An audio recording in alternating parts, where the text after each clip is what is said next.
Welcome in. Financial Fridays, as always, at this time, presented by Marshall Davis Ministries right here on the Facebook page of Chicagoland Christian Center and also the Facebook page of Apostle Marshall Davis. You can also watch us live right now on the Twitter page of Apostle Marshall Davis. We're streaming right there. That's at Word MD on Twitter. And we want you to go subscribe right now. Go subscribe to MDM TV. That's MDM TV on YouTube for tonight's show and all content presented by Marshall Davis Ministries. So glad you joined us tonight. Of course, as always, we're going to be blessed with the knowledge and wisdom in the financial world and the spiritual world by none other than our own elder and host of Financial Fridays. It is Elder Alonzo Hinton. My brother, how are you doing this evening? I'm doing great. I'm really excited about our guest. This is his second time on. I hope we can refer to him as our financial guru, our insurance guru.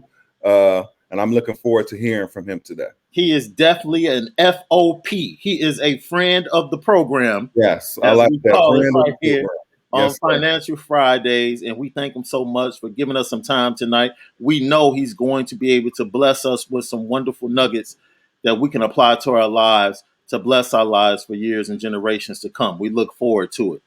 As always, we're brought to you by Marshall Davis Ministries. Make sure that you tune in to Financial Fridays, Manna Mondays, and all future content that we have coming right here on MDM TV and Marshall Davis Ministries. Go to cccembassy.org as well to get in tune with everything that's going on with Marshall Davis Ministries and Chicagoland Christian Center. Well, we have a hot show for you tonight. We have a special guest. So I'm going to turn it over to the hands of our illustrious guest, our illustrious host, none other than Elder Alonzo Hinton. Take it away, my brother. All right. How's it going, everybody? Happy Financial Fridays. So as we mentioned, we have our insurance guru, Kirk Gregory, with us today. I'm so excited to have him here with us. He's going to bring us information about insurance. As we know, wisdom, the word of God says, wisdom is the principal thing. And then all thy getting, get an understanding. So we're talking about insurance today, and we want to make sure you have an understanding of how insurance operates, how it benefits you. And specifically, I asked Kurt to focus on what's the benefits of having insurance in your 20s, how it can benefit you. So he's going to focus on that. But whatever questions you you can definitely ask, and he'll answer whatever questions you have. Kirk, you ready? Yes, sir. All right. How's it going today? Everything is well. Everything is well. How about you? Fantastic. What you been up to since the last time we spoke to you? Eating a lot of turkey. Yeah, right. A lot of Christmas gifts. Yes, sir. I had a birthday. Happy birthday. Oh, thank you. And at the beginning of the year, I just been back grinding. It's a new year. The scoreboard is 0-0. Yes, sir. I like that. Pedal to the metal. Yes, sir. So I'm gonna ask you a question before we get into it. When do you rest? When do you take some time to relax, spend time with your friends? Because it seems like I follow you on Facebook, and it seems like you always working, you always got on a suit, you always networking. When do you take time to relax and rest? And what do you do when you relax and rest? Well, actually, I'm about to go relax and rest after I get off this call. Okay. A cigar lounge, and maybe a cocktail or so. But I mean, I have no kids. Right. I have no kids and I have no wife. So, I mean, I want to utilize this time and energy that I have for myself to build an empire. So when I start having kids and having a wife, that, I will be able to enjoy and provide the things that I want them to have. Right. Hey, okay. Fantastic. That sounds great. Anything else you want to tell us before we get started? I mean, any younger entrepreneurs out there, you just got to grind. People got to ask you the same questions. When do you sleep? When do you relax? Especially if you're blessed to not have people that you're responsible for. Right. So just take advantage of that. Right. Exactly. So that falls right into the first question I'm going to ask you today. So what advice would you give students who are considering becoming insurance agents? Understand that the best business is referral business. Understand that, and then understand that involves developing relationships. That is key. How I started, I was introduced to a person that became my mentor and he took me under his wing, and he sat me down with pen and paper and told me, hey, I've got 23 years of experience. This is what I got for you. This is what you have to, the amount of calls you have to make. This is how you follow up. This is the relationships you want to have. This is kind of what you want to say. And he kind of guided me to understand the importance of relationships so that they will refer me. So if you want to be an insurance agent, what a lot of people do is either focus on commercial or homeowners insurance. Okay. Now, the person that focused on homeowners insurance, that was the easiest. So I just started going to open houses and started networking with realtors. And then when I get to an open house, there's also a loan officer there who's the perfect person to refer you business. So I do a lot of my networking with real estate professionals.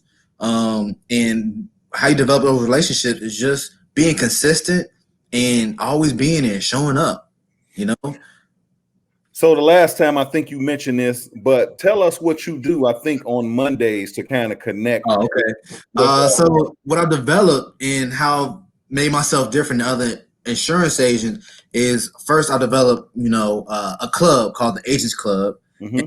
And that was like a lunch and learn before COVID, where I had realtors come in and would have a different topic for real estate. And now what I'm doing because of COVID, I can't gather people at once like I used to. So I came up with the idea of Manicure Mondays, where I take realtors out once a month on Mondays, and a sponsor, a loan officer, will pay for their nails to get done, which is a great experience because it's an event that's social distancing. And honestly, the majority of real estate professionals are women, so they like to get their nails done. What woman doesn't like to get their nails done? Right. And it's once you split the budget with other people, it's not that expensive at all. And what I do is we cater to them. We have champagne to make mimosas. We put rose petals in the water when they get a pedicure, and just being attentive. And then sometimes at the end, because there's a bunch of realtors in the room, I open up the floor for them to share their listings. Right. Or potential clients that they're looking and what they're looking for. So then another realtor in the room, like, hey, I have a property for that person. Mm-hmm. So I'm just a connector. And when you're the connector, that's what you want to do in a network circle. You don't always be the person looking to be connected, but if you can connect people in a room, that's when you're adding value. So then they're all going to think of you. The reason why I do this just is that, because for one, the realtor is the key. They're at the top of the food chain when it comes to real estate. Right. But also the loan officer is key as well. The loan officer is key for me because a loan officer can close maybe 20 to 30 deals a month. Mm-hmm. So that means that's 30 deals could be in my pocket, where a realtor can close maybe 2 or 3. But loan officers always need a realtor, right? So why don't I just put a bunch of realtors in one room and have one loan officer come in and just be the connector? And now they're grateful to you for putting them together. So now they want to, give you a referral. Now they're willing to give you a referral. Absolutely. So did this skill, some people have this skill naturally. Do you have it naturally, or is it something you developed by sitting with your mentor? How did you develop this skill? It's both natural and with my mentor. Mm-hmm. When I was at NIU, when I graduated in 2017, about the last 2 or 3 years, I was president of 3 different organizations, and I was the event planner. I hosted fundraisers. I've hosted car shows. I've hosted parties. Of course, when you're in college, I was a party guy. Right. Massage parlors. So this is kind of the things I've already been doing before I even got out into the insurance industry. And when I met my mentor, we just kind of polished it a little bit. I'm still being polished at the moment, but a little bit of both, a little bit of natural and from having mentorship. Okay, great. Fantastic. Now let's go ahead and move on to start talking about what you actually do on a daily basis, aside from networking. So what's the most common misconception that people have about insurance? About life insurance, I'm sorry. About life insurance, that's expensive. That's the most in it. I don't know, understand why people say that, but they always say it's expensive. I'm like, how? When if you're paying $100 a month for insurance just to make sure that if something bad happens to you, your kids' livelihood is secured, your wife or spouse livelihood is secure, and you might have a little extra for your cousin. I think that's very inexpensive, but versus what value it brings. You spend $100 at the bar. You spend $100 on a cell phone bill. You spend $100 on your auto insurance bill. Why not spend it on your family, because when you get a home, when you come to me, the loan officer in the bank wants to make sure the investment is secure, so just in case it burns down to the ground. So you have to have homeowners insurance. Right. And then the state, they require you to have auto insurance, because you know why? Because if you hit somebody and you don't have auto insurance, they're on the hook for that medical bill. Right. So they have a requirement that everyone that drives, you have to have auto insurance. So the bank makes you have homeowners insurance. Then the state makes you have auto insurance, but nobody's making you have life insurance, because you know what? Nobody cares. Nobody cares about your family but you. And a lot of people, I mean, if you don't care about your family, we'll have the conversation and I'll make sure that you care about your family afterward. But nobody can force you to care about your family. Only you can. So what does that conversation sound like? I just had a conversation today. So the client, first off, pays $200 a month for auto insurance, right? Okay. Then they complain about paying $100 for homeowners insurance, right? And I'm like, wait a minute. Okay, you got a BMW. That's $50,000. I'll give you that. So you're willing to pay $200 a month for that, but you just spent $300,000 on a home, and you complain about paying $100 a month, and to make sure that if something happens to you, that you just pay maybe $50 a month for life insurance, that the mortgage be paid off because you worked hard to get that $300 house. You want to pay it? So $200 for a $50,000 car versus $150 for your homeowner's insurance, and to make sure that that mortgage is paid off, $300,000 worth of mortgage that I should say is paid off. I'm like, man, where are your priorities? You know, you know what? Nobody's broke it down to me that way. Yeah. You know, it's sometimes we gotta have those car conversation, because even if it's $200 a month, you look at your budget. You spend it at KFC, buying your new purses, online, buying stuff through Amazon Prime, whatever the case may be. But people don't want to do that.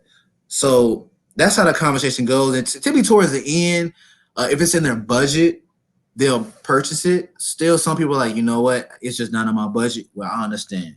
So do you go over a budget? Do you have them make a budget in front of you, or do you have them come back and say, let's go over your budget? How do you work that out? Or do they do that beforehand? Well, there are other agents that do, you know, kind of do out a budget. I don't do the budget thing out. What I do is I have a workshop where I ask you about maybe 5 to 10 questions. And that way you see how much life insurance you need. Because I'm going to ask you, what kind of school do you want your kids to go to if you have kids? If you don't have kids, what kind of schooling would you like them to have the opportunity to have or go to? How much debt do you have? Because if something bad happens to you, that debt needs to be paid off, unless it's left on a burden for someone else. What kind of funeral would you like? How much money would you like to leave for your spouse and kids if something bad were to happen to you? How long do you want to take care of your child if something were to happen to you? The age of 18 to 25, depending on their age. So I ask you a range of different questions, and then we come up with a number. It might be $1 million, $2 million. And then I'll ask you, so what's your monthly budget? How much can you afford? I put it just on them so they'll tell me. I don't want to know the ins and outs of their budget, because typically when I'm talking to them about life insurance, they just purchased a home. They done spent a lot of money on inspection, all this stuff. So I typically don't go into the budget, but they'll let you know how much they can afford. And I just ask. Sometimes they'll say $20, $50 or $100 or $200, maybe $300 sometimes. But no, I don't go through a budget with them. But I ask them, like, hey, can you fit in your budget? Just be honest with me, because the thing I want to happen in any insurance or life insurance in specific is that if something were to happen financially, that you will stop paying your life insurance. And that's something we don't want to happen. So let's stay right there, because one of the questions I was going to ask was how do you determine the cost of life insurance? You kind of mentioned that, and I want to talk about this because as I mentioned, we want to kind of cater this show to people who are in their 20s, 30s, at the beginning of their life, beginning of their adult life, and the importance of them getting in life insurance. Because I just got a life insurance policy from you at the end of last year, and we quoted one price. You quoted one price, but they did the physical. And because I'm 50 years old, you know, little asthma bothered me a little bit. I have an inhaler. They came back and said that I have some type of breathing disorder or something, which I really didn't know. But okay, you insurance, you know, you can see that as a risk. That might be a problem down the line. So as a result, what you told me and what I wound up actually paying is a little more expensive. Explain how getting insurance in your earlier ages, your 20s, can help you afford it more readily. Because there's less risk when you're young. If you're 20, 25 years of age and you're trying to get life insurance from an insurance perspective or company, that's a good investment because there's not much risk. We plan on you living to the age of 60, 75, 80, whatever the case may be. The average for a male is 75. And then the women, no, I think the women is 75 and the men are 65 years of age. So that means throughout that, 40-year span, if you're a male, or 50-year span, if you're a female, we're going to make a lot of money off you. So that means your risk is lower when you're younger because you think about it. So because the risk is lower, does that mean it's easier to get life insurance and it's cheaper? Definitely. Life insurance? Okay. It's definitely easier to get. You might not have to go through all the loopholes and everything. We don't have to ask too much about your medical records or ask too many questions about your health because typically at that age, you're pretty healthy. Right. And I know you're not planning on passing away anytime soon. So that's where you get your best rates. The younger you are, the healthier you are, that's when you get your best rates. Now, like what Alonzo stated, his policy, we quoted him at a certain amount, but then after he went through all the questions, his medical long process. They had me on the phone about 45 minutes. I wasn't happy about that. But you turn 50, life, you have to deal with that stuff. Go ahead. I'm sorry. Absolutely. No, it's okay. So they're gonna ask when you get to 50 years of age, they're gonna ask more questions than they would have asked if you were 25 years of age, because now, no offense, the time is ticking. One thing is everyone's promised in life, and that's when you're gonna pass away. You can't avoid it. We all know it's gonna happen. We just don't know when. Right. But the older you are, it's coming. But when you're young, it's coming, but you have more time. So that's a little bit less risk. So that's your best race is when you're younger. So I'm a young person. I'm sitting up here listening to Financial Fridays, listening to Kirk talk. He said, okay, you saying this. Let's talk about numbers. So let's say I want just give me an example of what typically somebody in their 20s would pay for an insurance for a specific policy. You can decide the amount. Well, it's hard to give a set amount because the situation depending on the person. Somebody that's a doctor versus somebody that that doesn't have that much money, it'll be different because their needs are different. I have to go reflect on the question I have to ask you to come up with your life number. That's your debt, how much money you want to leave behind, your mortgage if you plan on owning a home, and your education you plan on having kids, or if you already have kids. That will determine how much it'll cost. But typically, I can't really answer that number because it can be different. I mean, one person want to pay $50 and another one might be able to pay $500. But all I would say is that when you're young, you don't think about it because a lot of us, like me, I don't have a wife, I don't have kids. So it's like I don't need that much life insurance on myself. But I always ask my clients or talk to my clients that are my age, like, hey, we got to plan for the future. Mm-hmm. Okay? Even if you don't have kids now, how many do you plan on having? If you don't have a wife now, how much would you like to leave her? You don't have a house or a mortgage now, but what kind of house would you like to have so we can include that mortgage in your life insurance now? So I'll get you to thinking about the future.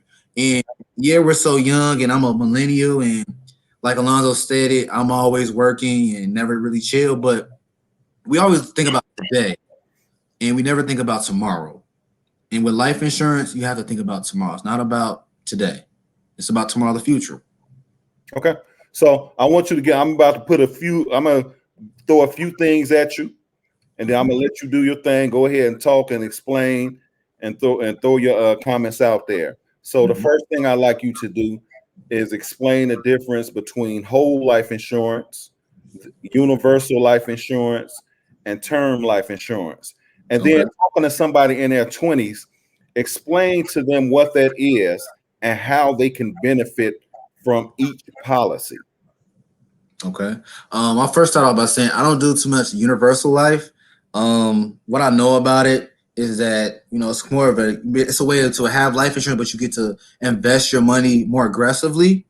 So typically I don't, go into that because I don't even have my investment license, but what I do sell and provide for my family is majority whole life and term. Okay.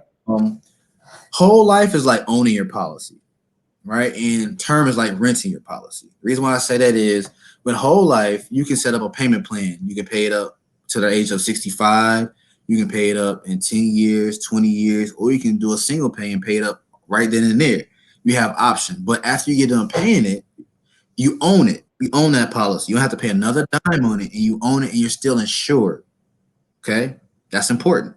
So if you pay the policy off when you're 40 years old, you'll still own it if you're 70 years old. Yep, you still own it and you still are insured. Okay. Also accumulates over the years as well. You're accumulating cash value. Absolutely, because it does three different things with whole life. Of course, number one, if something bad happens to you, I'm going to be knocking on your door with a check, right? Number two, we put some of that money aside throughout the years that you paid to us to put it in a cash accumulating side that you can come and borrow from. So throughout the years, you can come and be like, hey, Kirk, we're going through a rough patch right now, or I'm trying to put a down payment on a house or an investment property, or I'm trying to put one of my kids through school. Can I borrow a certain amount for my life insurance policy? I'll cut you a check, tax-free. Okay, great. Tax-free. I like that. And you don't have to pay it back. Okay. The third one it does is we just put some of this money into index funds within that you can borrow from as well. But that fluctuates, but we definitely can guarantee you a certain amount, whatever that policy would be on that you'll be able to borrow from. So there's three things. Okay. And you can also, with a whole life, that cash accumulated side that I can say you can borrow from or the fund. I tell a lot of my clients, especially the ones that were young, that you can set that if you don't borrow from it, you can set that up for a private pension. Wow.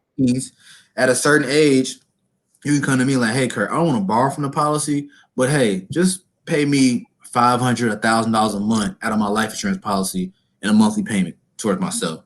And I can do that. How soon can you start doing something like that? Do you have to be a certain age? It actually depends on how aggressive you are with spending on your life policy. Right. $20 a month, you might have to wait years down the line before you can borrow on it. But if you're paying $500 a month, you might be able to borrow from it that same year or next year. So really, what kind of policy you get. Okay. Now for term is like renting because you can only have it for temporary time. Term, temporary. Typically, what people get term insurance for, you get it for either a 10-year time, a 15-year time, 25-year, or a 30-year time. Okay. Typically, people that get term is for the mortgage because they get a 30-year term because they don't plan on paying a mortgage over 30 years. I know there's nobody on here that wants to pay a mortgage over 30-year term. Nobody. Right. You might want to pay it off earlier. So what you would do is, just in case something happens to you while you're paying that mortgage, you have kids and a spouse, or you're just the primary breadwinner of the household, and everybody's relying on you to pay the mortgage, you'll get a 30-year term. And what that does is just for 30 years, we'll insure you for whatever amount you want it to be insured for. What we also have at Country Financial is if you outlive that term, we'll give you every dime and penny you ever paid to us back. Wow. So all the 30 years, that $500 payment, we're going to give it right back to you. Wow. In a lump sum. If you outlive the term. Yep. So that's how whole life is like owning your policy, because after a certain period of time, you have to pay another dime on it, but you're still insured. And then how term insurance is for renting, because you don't own it outright, and it's just for temporary things. So let's say this. So theoretically, I just graduated from college. I started my first job. I can buy a 10-year term life insurance policy. And at the end of the 10 years, are you telling me I get a check cut for me? Yep. If you have that rider, yep, we can include that. Oh, wow. That's fantastic. We got a couple of questions before we move on. Okay. One from Rashonda Lawrence. She says, do you suggest getting more life insurance other than your job, even if it's a good policy? Yes. Always get life insurance other than at your job, because if you think about it, you probably don't plan on working for that job for the rest of your life. So if you were to retire, that policy is going to be obsolete. If you change another job, they're not going to probably transfer that policy over to you. And then if they just fire you, you just lost out. And then honestly, I'm going to be honest with you, a lot of companies get life insurance on their employees just for a tax cut. Because at the end of the day, they can say, hey, they paid this much money on life insurance on their employees, and they get a tax reduction. So it's not for you, it's for them. And then honestly, it's not enough. I mean, if you have $100,000 life insurance policy through your job, after you get done talking to me, you're going to be like, wow, I need $1 million, $2 million, because they're not asking the question. They're just giving it to you. They're not asking you what kind of college your kids want to go to. If you just right off say, hey, if you had 2 kids and I want my 2 kids to have the opportunity to attend a 4-year university, and I'm like, okay, the annual average for tuition is just $20,000. Right. Send 1 kid to school, that's $80,000. What about the second person? That $100,000 that you had to your job is already gone. Now we're not even including talking about your mortgage that you want to be paid off, that you worked so hard to get into, or the bills or debt you accumulated that your kids are going to have to pay for, or someone will have to pay for. So to answer your question, you definitely need to add more life insurance policy other than with your job. You need to always have something that you personally own. Right. And if Rashonda wants to contact you, what's the contact information? 773-619-0649. Again, the number is 773-619-0649. Am I able to put this in the chat or something like that? Pastor Sean, he gonna try to figure. I think he should try to figure out a way to put it up. Okay. All right. So we got another question from Arnetta Joseph. What would you suggest an amount for a male, 22, no kids, at home with mom, and their first job with a new car? Okay, I would say start them off with the bare minimum, a whole life if they can afford it for $25,000. Now, on a payment scale, 22-year-old, I think it might cost you no more than $30 a month, maybe $25 a month for a whole life policy. And I say a whole life because he's going to own it, and then he can always increase the coverages throughout the time period. So he starts off now at 22 years of age with a whole life for $25,000. So he's putting in money that accumulates over the years that he can borrow from and set himself up for a private pension. Something bad happens to him, pays out, and it grows over time, and he'll be locking in that rate. So at 28 years old, he say, "Hey, I got a kid and a wife now." He can come to me without having to go through what Alonzo went through with the interview and just add coverage, and we'll instantly just give it to him. And he'll get it at the rate at 22 years of age. Right. Fantastic. Great questions. If anybody else have any questions, please don't hesitate to ask. I am looking at the Facebook page as you type in your questions, and I give them to Kirk. All right, Kirk. So what happens to life insurance as I age? So as you mentioned, the guy we talked about, he died when he's 22. What happens as he gets older with the life insurance policy? You kind of already answered it, but if you can, go more in depth. It'll get more expensive, and because you become more risk. The older you get, you don't have more health issues. The older you get, you're getting closer to that day coming. We all know that day is coming, but it's not here yet. Health issues and your age is just something that we have against us when it comes to life insurance. Your rates are just going to be higher, and you don't want to be that person I get a lot of calls, 75-year-old, 80 years old, 85-year-old trying to get life insurance because you don't have any, or you didn't get the right one. Sometimes I can't help those people out because they just have too many medical issues, or they just can't afford it. I mean, if you get a term policy, which are our cheaper policies, term insurance, I done a quote for an 85-year-old woman. It was like $1,200 a month. And it was just too expensive. So yeah, as you get older, just your life policy rates are going to go up. And I want to stop right there because we're not trying to promote fear. What we're trying to do is give you information that can benefit you over the long haul of your life, so you can know what's out there. That's what Financial Fridays is about. That's why we have Kirk Gregory on, to give you information.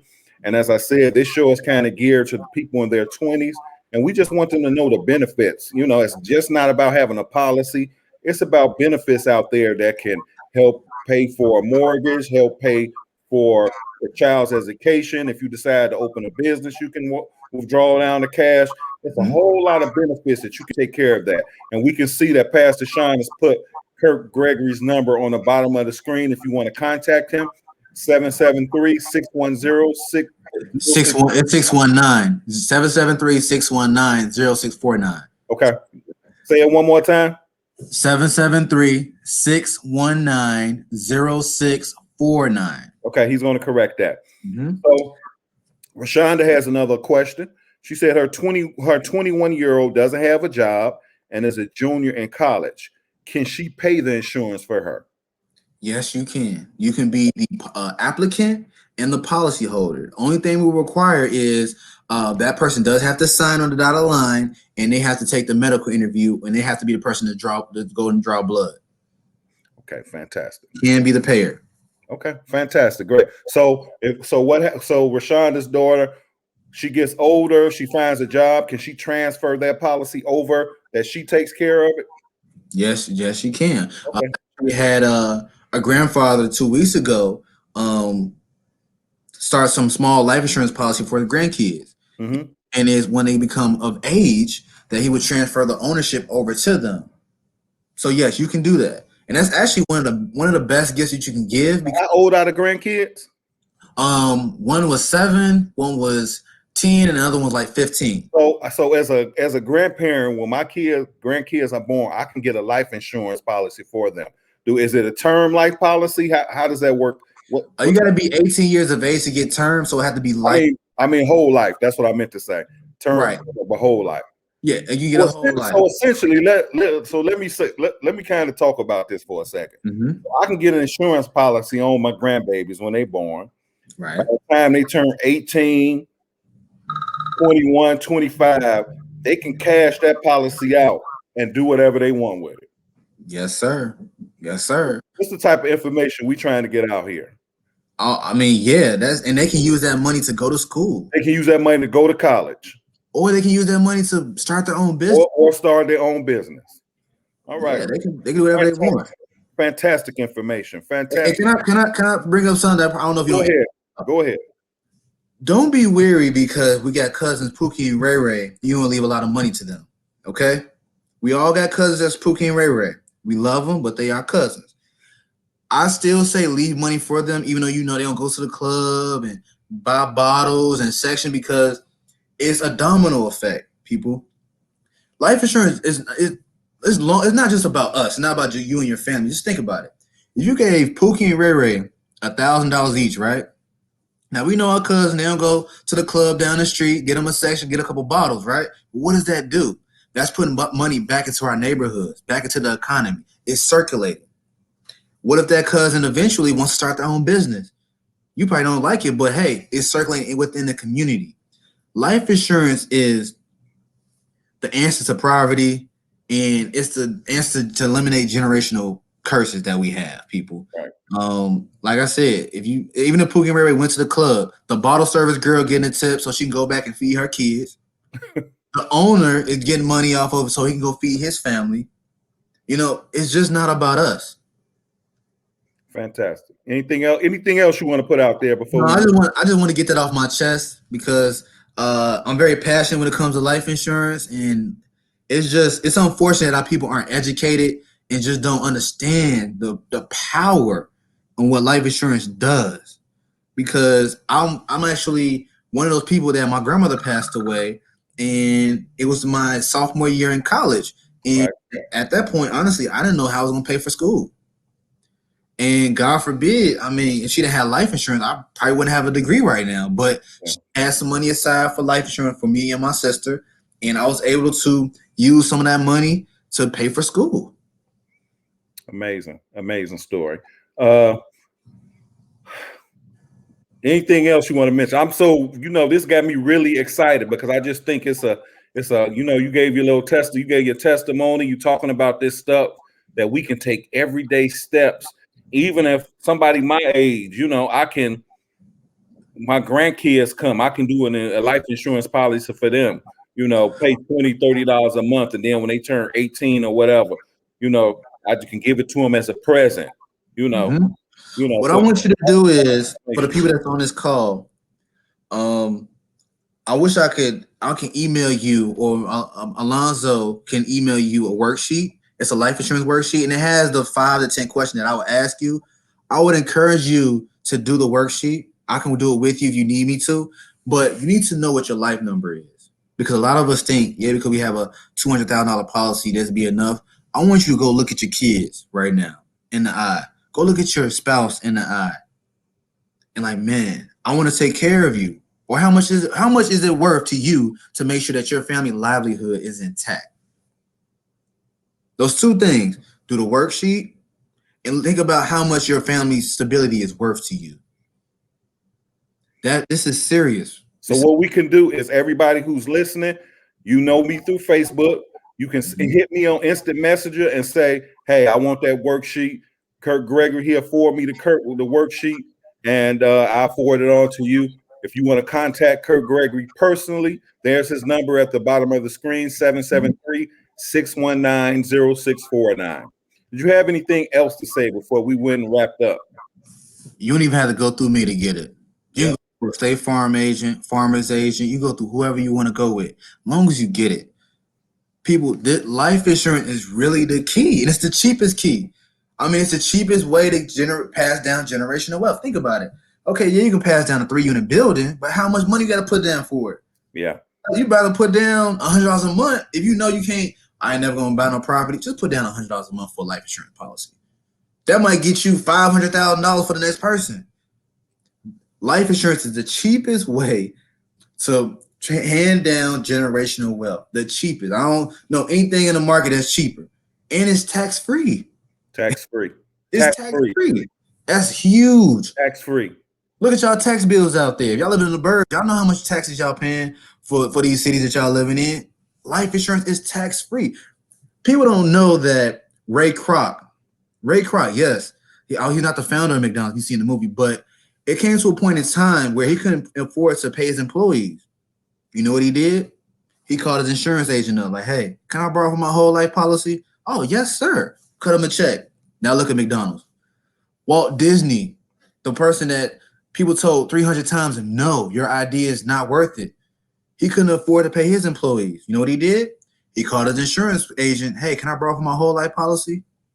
Sears, I forgot the person that founded Sears, did the same thing. This is history repeating itself. People understand the value of life insurance, but a lot of us don't. Just think about that. If you come, let's go on and say it now. Let's go on and say it. We got to be honest. Sometimes as African Americans, we don't understand. It's the African American insurance policy. Yep. But you got Billy that'll leave $1 million policy for Ashley and his son Bob, and he was broke when he died, right? But that $1 million for Ashley and Bob is the opportunity for them to go to school, opportunity to go start their own business. Yeah, they might mess up some of the money, go buy them a nice car. They gave them an opportunity. They get an opportunity and experience. Because believe it or not, even if that person goes to the club every weekend and spend up all the money, or even half the money, whatever the case may be, that's an experience where I'm like, you know what? I messed up. I should have not done that. So when he knows somebody else that does the same thing, hey, don't do what I did. I did the same thing and I blew off the money the dumb way. Here, son, here, daughter, do it this way. That's the domino effect. Okay? So even if they blow it off, it's still an experience. Yeah, they had all the freshest clothes. They probably wisdom they can pass on. Something they can pass on. Yep. Fantastic. Kirk Gregory, as always, you've been fantastic. I appreciate your information. It looks like we don't have any more information, any more questions out here. Did you want anything else you want to give to the people? It's not expensive, you all. Life insurance is not expensive. If you come to me and say, "Hey, Kirk, I got $20 a month. What can I do with it?" I will work with your budget. I think I'm about to call you. I'm about to call you again. I'm telling you, you didn't minister to me. You ministered to me tonight. Mm-hmm. You ministered to me tonight. You gave me some information that touched my heart. And I think I'm gonna give you a call again. I got somebody I want to take a policy out on there in college. And when they done in college, they have something. So they can use that for a down payment on their house. Right. You got me thinking a couple of things now. Because you didn't get excited up in here. I'm glad I just want to get the wheels turning. Got to get the wheels turning. Got to get the wheels turning. Fantastic. Kirk Gregory with Country Financial Life. There's his number at the bottom of the screen if you want to contact him. 773-619-0649 here on Financial Fridays. I hope you keep us in mind. If you got any new information you want to put out there, you can contact me directly. Hey, can I be on Financial Fridays? We'd love to have you on as long as you got this information. And if you got to repeat this information over and over to a new group of people, we'd love to have you on again. Thank you, Kirk. No problem. Thank you, Financial Fridays, for having me. And I have no problem repeating myself with this because I have to say it repeatedly just so people understand it. I will do just that. All right. Thank you, sir. Thank you. The next time. All right. You heard Kirk Gregory on here on Financial Fridays. Man, boy, he done got me excited. He got me thinking about some things. To be perfectly honest, that I can do for my own kids and then my grandkids. So I'm really excited, that he's on here. I hope you excited for this. Share this information on your page so people can get this information. It's not about my Rashonda. It's not about your brother-in-law be on here, anybody else. It's about this information getting out here so everybody knows how we can handle this information. Pastor Sean, you had something you wanted to say? Yeah, great information as always. And once again, as he said, man, this is a pathway to generational wealth. Absolutely. And we have to get over not trusting one another, man. Yes, sir. Yes, sir. I wish, because you know me, I'm a radical in my mind. Yes, sir. So as he's talking, I'm literally thinking about like, yo, can we come together as a conglomerate and buy an insurance policy for our ministry? Yeah. And we all pay into it every month, and the policy is worth $1 million. We're gonna have to sit down with Kirk and talk about that. You understand what I'm saying? And these are the type of things, because of course, what comes up, like I'm not leaving no money to no church. Right. See, now you're gonna get me to go there now, and that's what Kirk. Because you know what happened. People, when something bad happened in the community, they come to church first. Who they come to? Yep. But now the church don't have any resources. Right. But here you talking about something that can add resources to the church. Yes. And we're the church. You and I are the church. That's right. So we're the ones who need to make sure that there are resources in the church to take care of the community. Yeah. Yeah. And he's a radical thinker just like me. So he motivates me when I hear him talk about the importance of understanding insurance. I gave my testimony, man. Yes, sir. Give it again. I was blessed. I was blessed to have parents that without me knowing when I was born took out an insurance policy. And the day I got married, that was my wedding gift. That was my wedding gift. And my wife, she did the same thing for my daughter when she was born. And when she gets married, that will be her wedding gift, and so on and so forth. And it pays down. It gives to the next generation. And as he said before, you can never have too many. Okay, if you have one, it's 150,000. Go out and get another one that's 400,000. Yes, sir. In 10 years, go out and get another one that's $1 million. And keep allowing yourself. I forget the phrase. I wanted to ask him because I wanted to know if it was a universal phrase in the insurance agency. But someone told me earlier this week, you use your insurance early to lease until you can own. Yes. You use your insurance early on in your life to lease until you have the capital to own. And that's what we're trying to get people to do. We're trying to show them the pathway to ownership and true abundance and wealth in their lives. And we appreciate Kirk Gregory Jr. so much. Once again, you can see right there on the scroll at the bottom. Please contact him, Kirk Gregory Jr., 773-619-0649. And we truly appreciate him joining Financial Fridays. Is there anything else you want to get into? Man, I was going to get into this GameStop thing. I'm so excited now. I kind of don't want to get off of it, but I kind of don't want to get off where we are. So what I'm going to do is on my page, I'm going to share some information on my page about the whole GameStop situation. If you just interested in wanting to know what's going on, just look at my page on Facebook, Alonzo Hinton, or you can contact me by messenger and I'll send you the information. And I would like to say, if you go back and you watch the Financial Fridays from a week ago, you go to the end of the show, Alonzo was giving his tips.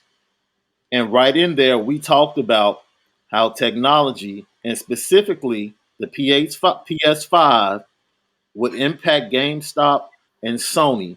And you're starting to see some of that with everything that happened this week And as he said before, I'm sure he'll get into the information. What we're seeing is that they want to hoard the wealth and don't want us to get any of it, but they can't stop us. Kirk Gregory just gave you a pathway to your generational wealth.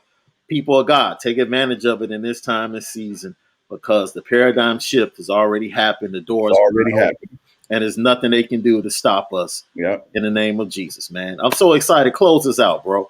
Yes, sir. Thank you so much for listening to us tonight. Remember, and all thy get, and wisdom is the principal thing, and all thy get and get an understanding. Make sure you join us on Monday at Marshall Davis Ministries as we present Manna Mondays. Thank you so much for being a part of this broadcast today. Have a good day.